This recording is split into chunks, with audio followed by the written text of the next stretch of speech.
2 दिवसांपूर्वी इचलकरंजीतील मंगळवार पेठ परिसरात राहणाऱ्या शिवराज माने यांच्याकडे रेकॉर्डवरील गुन्हेगार उमेश आरबोळे आणि त्याच्या साथीदारांनी गँगमधील सदस्यांच्या खाण्यापिण्यासाठी 40,000 रुपयांची खंडणी मागितली होती।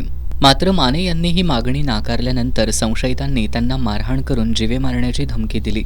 यानंतर रात्रीच्या सुमाराला संशयित उमेश आरबोळे यांनी साथीदारांसह पुन्हा एकत्र जमून माने यांच्या घरावर हल्ला चढवला। हल्लेखोरांनी माने यांच्या घराच्या दरवाजावर कोयत्यानं वार केले, तसंच घराबाहेर उभ्या असलेल्या दुचाकी पाडून त्यांच्यावर दगड आणि धारदार शस्त्रांनी हल्ला करत मोठं नुकसान केलं। या अचानक घडलेल्या प्रकारामुळे परिसरात भीतीचं वातावरण निर्माण झालं होतं। या प्रकरणी गावभाग पोलिसांनी उमेश आरबोळे, ओंकार कदम, योगेश बडोदकर, मोहीन जमादार, वैभव कोरवी, शिवराज चनविरे, अभिमंत्री, ओमकार काजवे आणि शकील गवंडी यांच्यावर खंडणी मागणं, बेकायदेशीर जमाव जमवणं, शस्त्रांचा वापर करून मारहाण करणं, मालमत्तेचं नुकसान करणं आणि बंदी आदेशाचं उल्लंघन करणं अशा विविध कलमांखाली गुन्हा दाखल केलाय।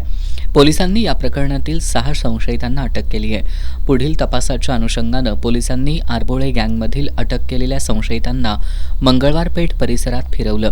2 दिवसांपूर्वी ज्यांनी दहशत माजवली त्यांच्या मुसक्यावळत पोलीस त्यांना तपासासाठी फिरवत असताना लोकांनी गर्दी केली होती। गावभाग पोलीस ठाण्याच्या सहाय्यक पोलीस निरीक्षक पूनम माने या प्रकरणी अधिक तपास करतायत।